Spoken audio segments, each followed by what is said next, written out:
So what is billing information on the iPhone?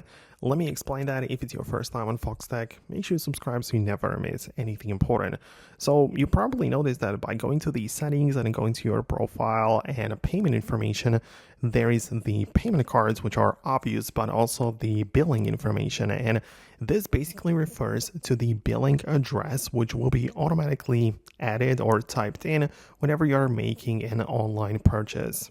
You probably know that whenever you're ordering something online, you have to type in all of the information like your name, the address, and the street, and the house number, and all of those things. And that's basically the billing information. And on the iPhone, we have the ability to just have that like ready in the settings app, and it just means that every time you are using, for example, Apple Pay to check out in an online store, this is going to be the default billing information that will be typed into the order, right? So ideally you should have it set correctly. Obviously I'm just using sample data for it because it's not my actual phone, but you should make sure that it is set up properly. So yeah, you get stuff delivered to your proper address. In most places, whenever you are making an order, you obviously can also change it. So it's not like this is set in stone and you cannot really do anything else about it. But generally speaking, you should probably have it set up the proper way.